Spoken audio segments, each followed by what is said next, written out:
주 안에 사랑하는 우리 하나님교회 성도 여러분, 우리 사람들은 흔히 인생을 가리켜서 인생의 길을 걸어간다라는 표현을 잘 씁니다.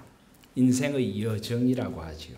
그래서 인생 길을 나그네 길이라고 노래한 사람도 있고, 또 우리 인생 길을 함께 걸어간 사람들을 길벗이다, 도반이다 이렇게 부르기도 합니다.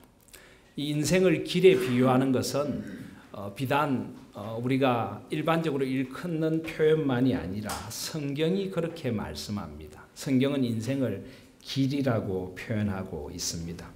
오늘 32절에 보시면 예루살렘으로 올라가는 길에, 지금 예수님께서 예루살렘을 향하여 올라가는 길에 있습니다. 오늘 제일 마지막 절인 52절에 보시면 예수께서 이르시되 가라 내 믿음이 너를 구원하였느니라 하시니 저가 곧 보게 되어 예수를 길에서 좇으니라. 오늘 말씀도 길로 시작하여서 길로 끝을 맺습니다. 이 길, 지금 예수님은 물론 예루살렘을 향해 올라가는 길이라고 하지만은 이것은 예수님에게 이 땅에 주어진 말씀이 육신이 되어 육신으로 오신 예수님께서 걸어가셔야 할 예수님의 길을 일컫는 말입니다. 실제로 예수님은 지금 예루살렘을 향해 길을 올라가시지만 이것은 또한 예수님께서 가셔야만 할 예수님의 사람으로 오신 인자이신 그분의 인생길을 말하는 것이기도 합니다. 그래서 예수님께서 지금 길을 올라가시는데 어떤 길을 가십니까? 예수님께서 제자들 앞에 32절에 보시면 서서 가시는데 제자들이 놀라고 좇는 자들이 두려워했다라고 합니다. 왜 놀라고 두려워했을까요? 그것은 바로 예수님께서 지금 이 길 끝에 무엇이 있는가를 말씀하고 계시기 때문입니다. 자기의 당할 일을 일러 가라사대. 33절에 보시면 예수님이 예루살렘으로 올라가면 인자, 곧 예수님께서 대제사장들과 서기관들에게 넘기움에 저희가 죽이기로 결단하게 될 것이라는 것입니다. 이방인들, 곧 로마의 병정들에게로 예수님은 넘김을 받게 될 것이고 그들은 능욕하며 침뱉고 찍질하며 예수님을 죽일 것이라. 지금 이 길은 예수님께서 죽음을 향해 나아가는 길이라고 말씀하시는 것입니다. 그래서 제자들은 무척 놀라고 두려워하며 당황하게 됩니다. 이 죽음을 향해 나아가시는 예수님의 길. 제가 오늘 왜 이 길을 생각하는가 하면 오늘이 바로 사순절이 시작하는 날이기 때문입니다. 교회 역사는 오늘을 일컬어서 사순절이 시작하는 날, 그래서 제의 수요일, 애쉬 웬즈데이라고 부르는 날이 바로 오늘이기 때문입니다. 제가 오늘 말씀을 꼭 전해야 되겠다고 생각한 것은 아무래도 이 사순절에 대한 이야기를 우리 교회에 좀 나누어야 되겠다는 생각이 있었기에 또 설명절이기도 해서 사순절에 대한 이야기를 오늘 이 길의 여정, 사순의 여정이란 제목으로 나누고 싶은 것입니다. 저희들은 오늘부터 설명절이 시작됩니다. 오늘 내일 모레 3일간 설명절을 갖는데요.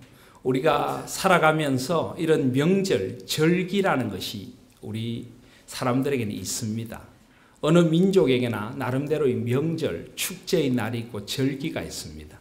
특별히 우리나라 같이 농경 문화인 사회에서는 이 절기들을 따라서 농사를 짓고 또 한 해의 리듬, 삶의 리듬을 이 절기에 맞추어 가기도 합니다. 그런데 우리가 이런 삶에만 절기가 있는 것이 아니라 실제로 교회에도 교회의 절기라는 게 있습니다. 교회력이라고 하는 게 있습니다. 제가 우리 교회를 섬기면서 이 교회력에 대하여 몇 번 언급을 한 적이 있는데요. 사실 이 교회력을 우리가 조금 깊이 한번 생각해 볼 필요가 있습니다. 한국 교회는 이 교회력에 대한 인식이 조금 약합니다. 그리고 약한 이유 가운데 하나가 이 교회력이 다분히 로마 가톨릭 천주교적이다. 그래서 우리는 천주교적인 것을 지키지 않는다고 하면서 이 교회력을 지키지 않거나 또는 교회력을 지키는 교회를 천주교적이라고 좀 비판하는 그런 경향까지도 있습니다. 그런데 죄송한 말씀이지만은 이 교회력을 천주교적이라고 지켜서는 안 되겠다고 비판하는 것은 교회사에 대한 인식이 조금 빈약하기 때문입니다. 왜냐하면 이 전통적인 교회력은 대부분 초대 교회 때 만들어진 것들입니다. 실제로 우리가 로마 카톨릭이라고 부르는 천주교는 중세에 그만 교회를 잘못 이끌고 간 사람들이 종교개혁 이후에 완전히 잘못된 길로 나아가서 지금의 천주교가 된 것입니다. 그래서 천주교, 소위 로마 카톨릭의 첫 교황을 우리는 그레고리우스 1세라고 합니다. 그레고리우스 1세가 교황이 된 것이 AD 주후 590년경입니다.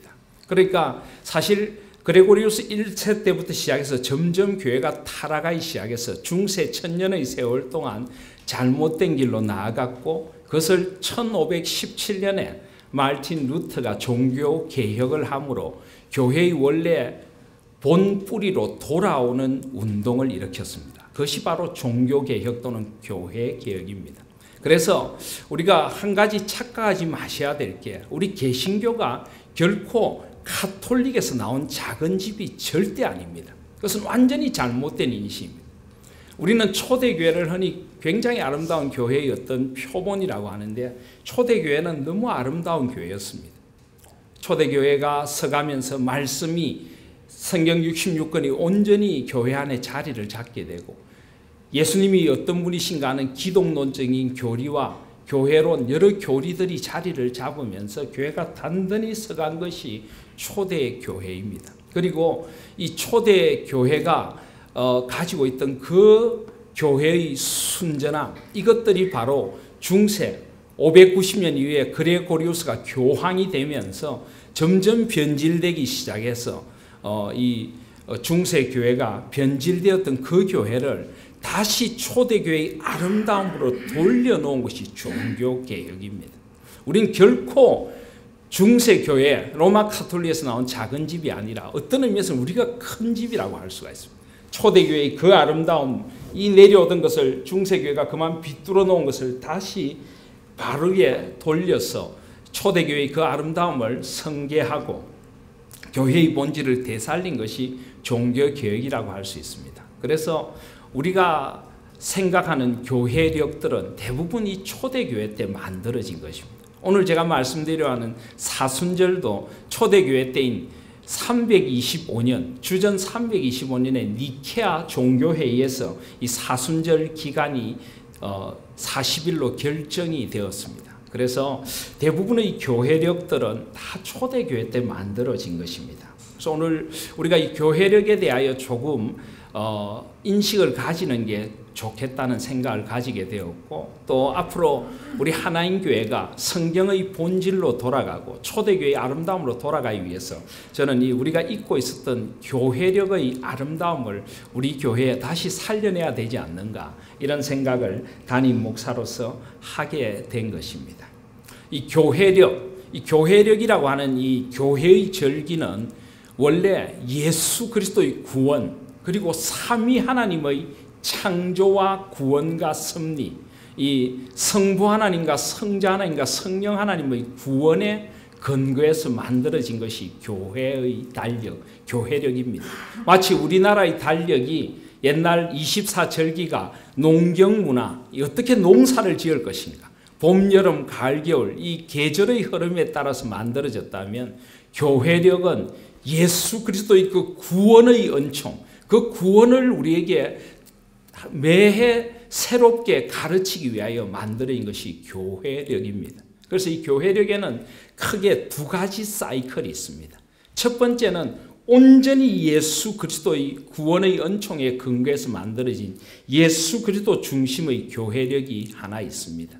그리고 그 예수 그리스도의 중심의 교회력 다음에 교회들이 그동안 서오면서 그것이 하나의 구원의 은총이 실생활에 적용되는 그런 교회사적인 의미를 지니는 교회력이라고 하는 두 가지 사이클이 있습니다. 그래서 제일 중요한 것은 예수 그리스도의 구원의 은총을 근거로 한 교회력이고, 그 외에 교회의 역사 속에서 만들어진 이 실생활에 적용되는 교회사적인 교회력이 있는 것입니다. 그래서 예수 그리스도의 구원의 은총을 바탕으로 한 교회력은 어떻게 시작을 하는가 하면 예수 그리스도의 오심, 성탄절을 중심으로 시작이 됩니다. 그런데 성탄절만 중심으로 시작이 되면 조금 빠진 게 있습니다. 뭘까요? 예수님이 오시기까지 구약의 구원의 역사들이 빠지게 됩니다. 그래서 교회력은 구약으로부터 시작이 됩니다. 우리가 흔히 성경을 일컬어서 신구약 66권이라고 하는데 그 말은 엄밀한 의미에서 틀린 말입니다. 그리고 저는 좋아하지도 않습니다. 이유가 뭘까요? 제가 전공이 구약학이기 때문입니다. 그런데 성경은 분명히 구약과 신약으로 되어 있지 신약과 구약으로 되어 있지 않습니다. 물론 신약이 예수 그리스도의 오심을 이야기하니까 중요하긴 하지만 구원의 구속사의 서정을 우리는 잊으면 안 됩니다. 구신약 66권입니다. 앞으로 우리 교회에서는 그렇게 사용하실 수 있기를 바랍니다. 그래서 이 교회력은 성탄절을 중심으로 해서 성탄절은 보통 주일인 경우도 있고 주일이 아닌 경우도 있는데 성탄절 앞 4주일, 이 4주일을 대림절 또는 대강절 기간이라고 부릅니다. 그래서 성탄절 앞에 주일로 쳐서 4번째 4주일이 시작하는 것, 주로 11월 말에서 12월 초에 위치를 하게 됩니다. 그때를 대림절 첫 번째 주일이다라고 부릅니다. 그래서 이 대림절 첫 번째 주일이 교회력의 한 해의 시작입니다.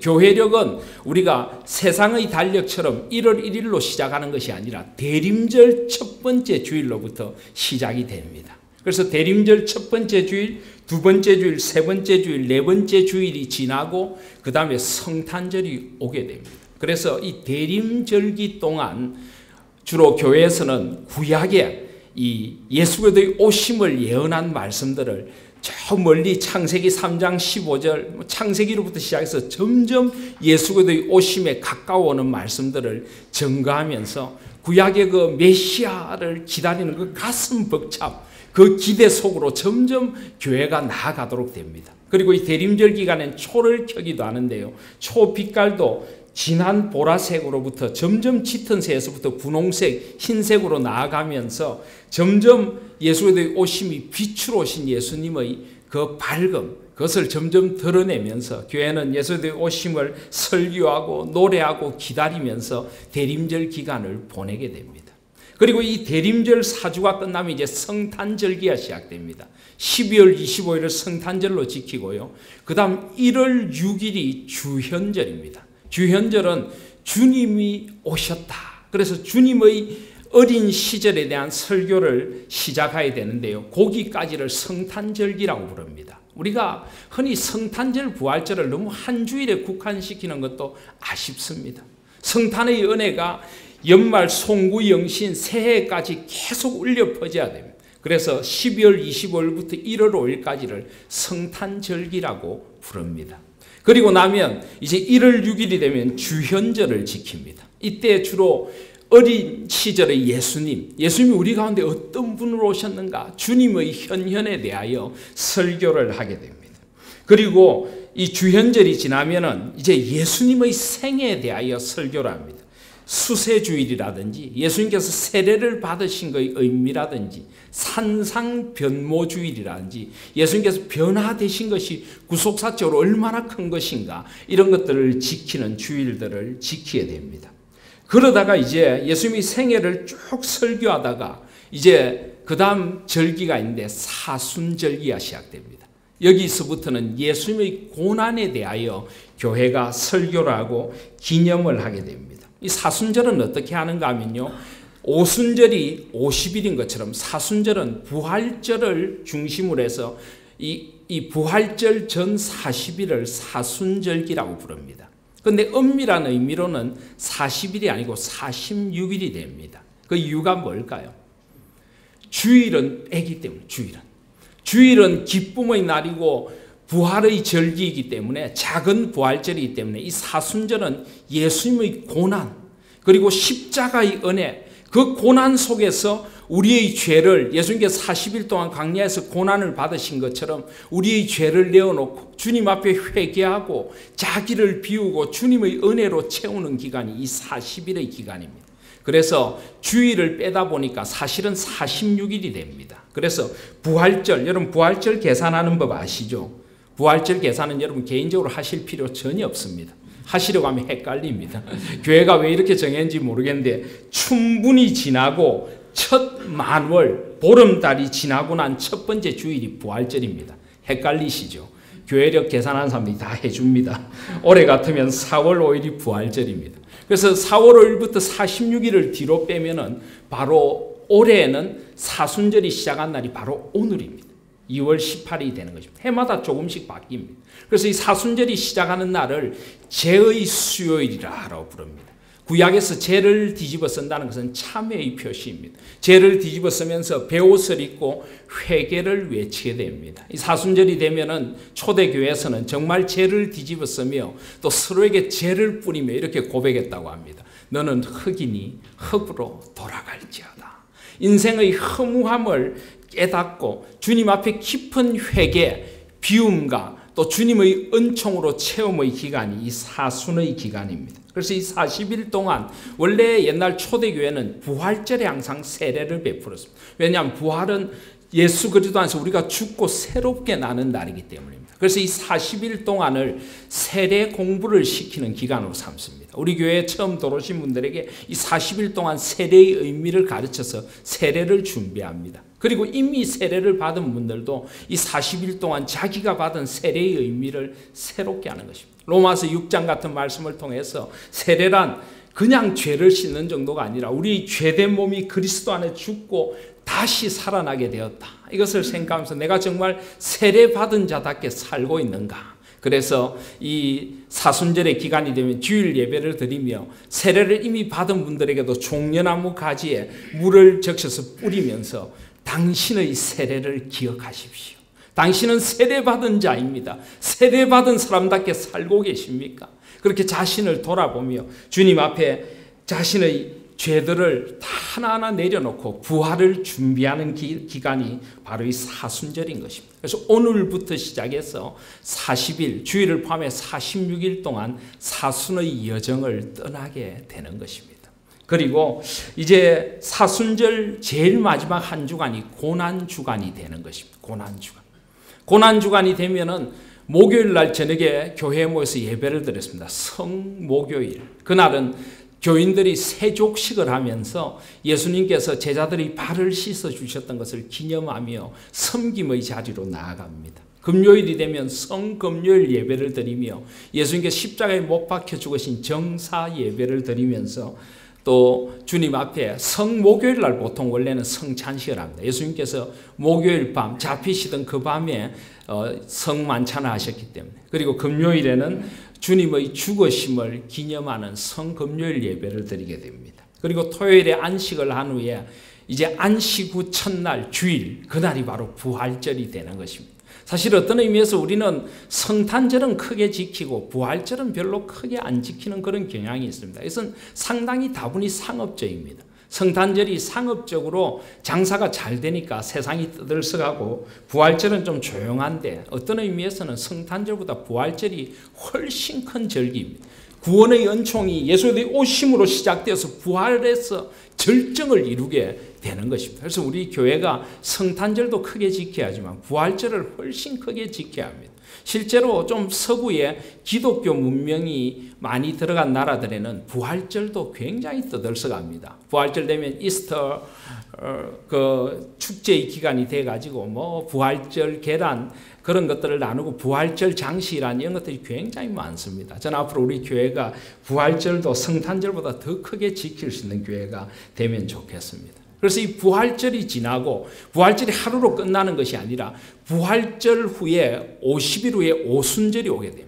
그래서 이 50일 동안을 기쁨의 50일이라고 해서 이 50일 동안을 계속 부활의 은총, 이 부활이 우리 삶을 어떻게 변화시키는가를 계속 목회자는 설교를 합니다. 고난주간 사순절 동안 예수님의 고난에 대해 설교를 했다면 예수님의 생애, 성탄으로 오신 예수님, 예수님의 어린 시절, 주현절, 그리고 예수님의 삶, 세례와 산상변모, 예수님의 고난에 대하여 40일 동안 설교를 하고 그리고 이제 50일 동안 예수님이 부활이 주시는 의미를 설교를 하게 됩니다. 오순절까지. 그리고 이 예수님 부활절 후에 40일이 지나면은 그날이 바로 예수님의 성천을 기념하는 성천 기념절이 됩니다. 이 날이 목요일인데요.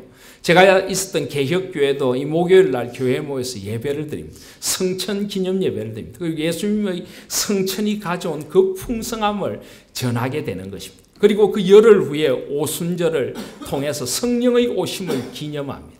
그리고 이제 오순절 그 다음 주일이 뭐가 되느냐 하면 삼위일체 주일이 됩니다. 이제는 삼위 하나님의 구원의 역사가 온전히 나타나게 되었다는 것입니다. 그래서 여기까지가 구원의 절기가 됩니다.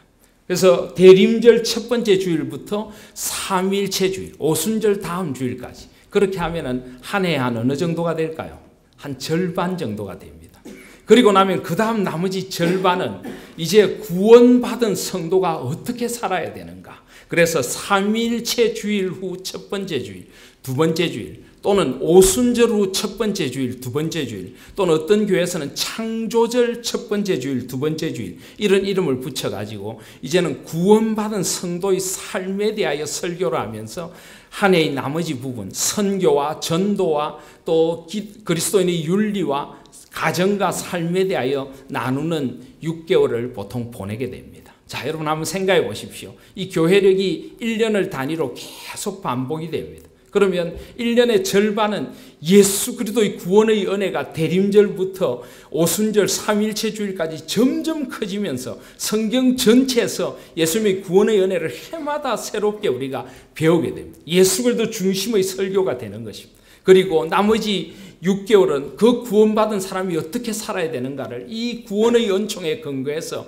설교하고 나누게 되는 것입니다. 이런 것이 바로 교회력입니다. 이 교회력을 따라서 교회가 운영이 되고 설교가 되어지면은 우리 성도들의 가슴에 구원의 은총이 해마다 새롭게 메아리치게 되고 구원받은 자의 성도의 삶이 어때야 되는가가 점점 성숙을 향해 나아가게 되는 것입니다. 그래서 저는 이런 교회력이 우리 교회에서 회복되기를 소원합니다.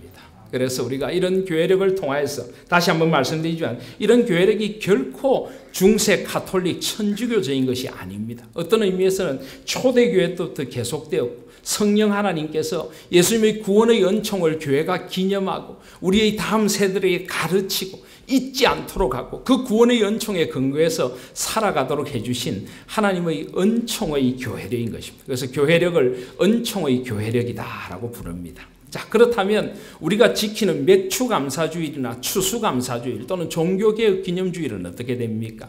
그건 바로 구원의 은총에 의해서 기념하는 교회사적인 기념일들이 되는 것입니다. 그래서 맥추감사주일을 통해서 한 해의 절반을 돌아보고 또 추수감사주일을 통해서 하나님 앞에 추수감사주일은 원래 미국 교회에서부터 시작된 것이죠. 사실은 어떻게 보면 우리하고 좀 거리가 멉니다만은 우리는 그런 것들을 통해서 한 해의 마지막에 감사를 돌아보고 또 구약으로 치면은 구약의 맥추절도 있고 또 장막절도 있습니다. 장막절이 장막절 또는 초막절이 추수감사일과 비슷한 그런 경향을 띠기에 우리는 그렇게 지킵니다. 또 종교개혁 기념주일도 지킵니다. 종교개혁을 통하여 교회가 본질을 회복했다고 지킵니다.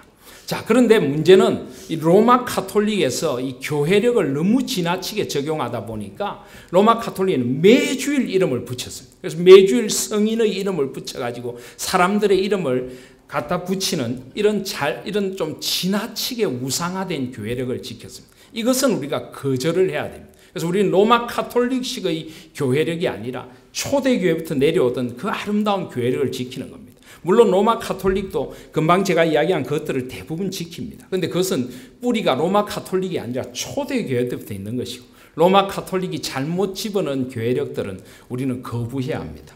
그런 의미에서 저는 좀 조심스럽습니다만은 한국 교회가 이런 중요한 교회력은 마다하고 어린이 주일, 어버이 주일, 장애인 주일 이런 것들을 지키는 것은 오히려 조금 우리는 생각해 봐야 합니다. 주일은 하나님 앞에 예배드리는 날인데 과연 그 어린이 주일, 어버이 주일, 장애인 주일 이런 것이 과연 맞는 것일까요? 환경보호주일, 무슨 국군의 주일 뭐 이런 걸 지키는 교회들, 부부주일 저는 이런 것들은 솔직히 적합하지 않다고 생각합니다. 그래서 저는 앞으로 우리 교회에서 정말 이 구원의 은총에 근거한 교회력들은 살려내고 오히려 약간 로마 카톨릭적으로 변질되어 버린 주일에 아무 이름이나 갖다 붙이는 이런 것들은 오히려 우리 교회가 앞으로 지양해야 할 것이라고 저는 생각을 합니다. 그래서 앞으로 우리 교회에서는 어린이 주일 이런 말 쓰지 않을 겁니다. 그런데 그렇지만은 어린이 주일이 의미가 있긴 있습니다. 우리 한국 교회가 어린이들을 무시하던 때에 어린이들을 얼마나 소중하게 생각하는지, 자녀 교육을 소중하게 생각하는지, 또 우리 한국 교회의 어버이 주일을 통해서 우리 그리스도인들도 어버이를 공경한다는 걸 가르쳤습니다. 그래서 앞으로 저는 어린이 주일이라는 이름 대신 주일 하루는 하나님 앞에 예배를 드리고 그 주간은 특별히 어린이들을 생각하자. 그래서 어린이 주일이라고 하지 않고 어린이 축복 주간이라고 할 것입니다. 어버이 주일이라고 하지 않고 어버이 감사 주간이라고 할 것입니다. 장애인 주일이라고 하지 않고 장애인 돌봄 주간이라고 할 것입니다. 그래서 그 한 주간 동안 그런 것들을 생각하자는 건 분명히 뜻깊고 한국 교회사적으로 의미가 있는 것입니다. 그러나 주일을 너무 함부로 붙이는 것에 대해서는 우린 조금 생각해 볼 필요가 있습니다. 실제로 구원의 은총에 근거한 주일은 우리가 제쳐놓고 그런 어떤 어린이, 어버이에게 주일을 붙이는 것은 오히려 더 로마 카톨릭적이라고 할 수가 있는 것입니다.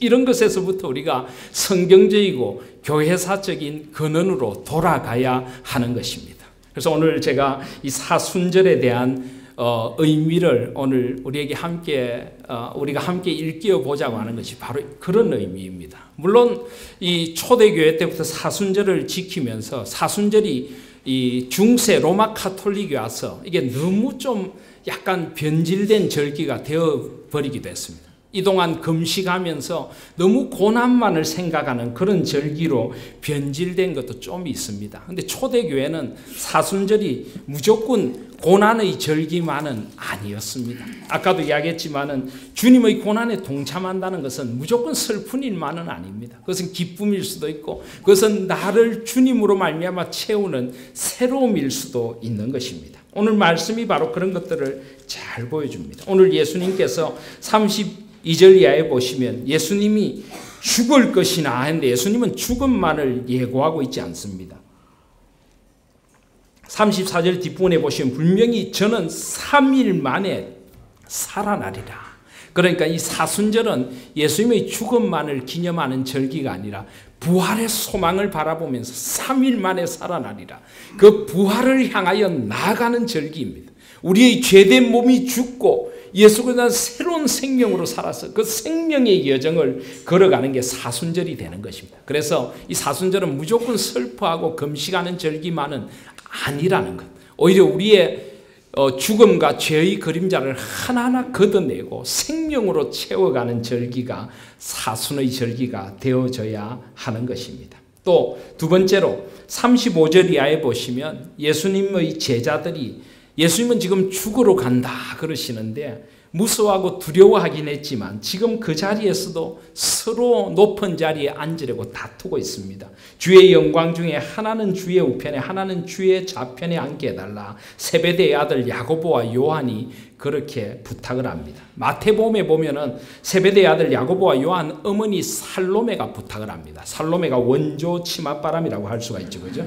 예, 근데 아마 이 살로메가 재산이 많았던 것 같습니다. 이 예수님의 제자단을 재정적으로 상당히 지원을 했던 것 같습니다. 그러니까 자기가 이런 요구들을 하고 있습니다. 그러니까 그런 엄마한테서 배운 아들들이 이런 모양이 된 것입니다. 그런데 지금 이 철없는 제자들, 그 제자들에게 예수님 뭐라고 합니까? 나의 마시는 잔을 너희들이 마실 수 있느냐? 나의 받는 세례를 받을 수 있느냐? 예수님이 지금 이 고난의 의미를 좀 깨달으라고 하는 것입니다. 그리고 좌편에 우편에 앉는 것은 하나님께서 하시는 것이고 하나님이 예비한 대로 주실 것이다 하면서 너희들이 서로 높아지려는 것은 그리스도인의 모습이 아니라고 42절에 말씀하십니다. 그러면 43절에 보면은 누구든지 크고자 하는 자는 섬기는 자가 되어야 하리라. 44절에 어뜸이 되고자 하는 자는 모든 사람의 종이 되어야 하리라. 그리고 45절에 보면 인자에 온 것은 섬김을 받으려 함이 아니라 도리어 섬기려고 자기 목숨을 많은 사람의 대속물로 주려 함이라. 예수님이 오신 인자의 오심의 의미가 무엇인가를 깨달으라는 것입니다. 섬기기 위하여 목숨까지 대속물로 주려고. 그래서 사순절의 기간은 섬김의 기간이라고 할 수 있습니다. 내가 과연 섬김의 삶을 살고 있는가? 자신의 삶을 돌아보면서 자신의 삶에 주님처럼 자기 목숨을 대속물로 주기까지 죽음의 자리로 오신 예수님, 지금 이 예루살렘을 향해 걸어가는 길이 사순의 여정입니다. 그래서 우리도 정말 이런 섬김의 길을 걸어가고 있는가? 주님은 죽음을 향해 걸어가시면서도 섬기고 계십니다. 우리의 섬김을 돌아보는 기간이 사순절이라고 할 수가 있습니다. 46절 이하에 보시면 그래서 예수님은 그 죽음의 길을 향해 가면서도 여리고의 한 소경을 그냥 지나치실 수가 없었습니다. 이 소경 거지 바디메오, 그는 길가에서 예수님을 향하여 나를 불쌍히 여겨달라고 외칩니다. 사람들이 그를 꾸짖습니다. 그러나 그는 절박하게 다시 한번 48절에 보시면 다윗의 자손이여 나를 불쌍히 여기소서. 예수님께서 49절에 머물러 서십니다. 예수님은 지금 인류의 모든 죄를 대속하기 위한 십자가의 길을 가십니다. 그러나 그 예수님에게는 한 영혼이 너무나 소중했던 것입니다. 그래서 그 소경을 부릅니다. 그리고 그 소경이 뛰어 일어나서 예수님한테 나옵니다. 예수님께서 51절에 너가 무엇을 원하느냐? 이 시각장애인이 선생님이여 보기를 원하나이다.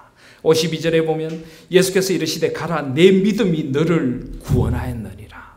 다윗의 자손 예수요. 그는 예수 그리스도가 그의 인생의 메시아, 약속된 다윗의 자손으로 오신 분이라는 걸 깨달았습니다.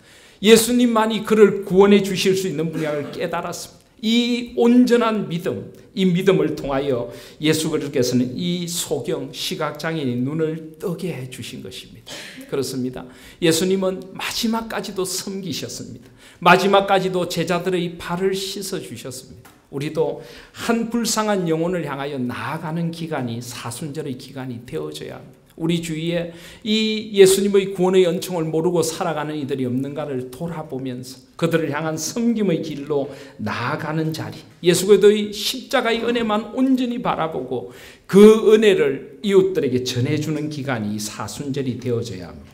그리고 예수님께서 소경의 눈을 뜨게 해주신 것이 의미가 있습니다. 우리도 이 사순절을 눈뜸의 절기로 보내야 합니다. 우리 믿음의 눈을 새롭게 떠야 합니다. 그래서 교회의 역사는 이 사순절을 영혼의 봄이라고 불렀습니다. 이 사순절이 시작될 때 봄 향기가 밀려옵니다. 그래서 우리의 겨우내 잠들었던 믿음들이 깨어나고 기지개를 켜고 아가스의 말씀처럼 일어나 함께 가자 봄이 왔다고 외치는 것처럼 주님의 손을 붙들고 영혼의 기지개를 하고 주님 앞에서 믿음을 새롭게 하는 기간이 이 사순절이 되어야 합니다. 우리의 믿음의 먼지들을 털어내고 겨울 동안 게을렀던 우리의 신앙을 새롭게 하고 교회를 새롭게 하고 믿음의 대청소를 하고 무교절을 통해서 하나 우리의 누룩을 없애면서 주님 앞에서 새롭게 되는 절기, 이 새로움의 40일이 사순절인 것입니다. 성경의 40은 굉장한 의미가 있습니다. 모세가 하나님 앞에 언약을 받기 위하여 시내산에 40일을 머물렀습니다. 엘리야는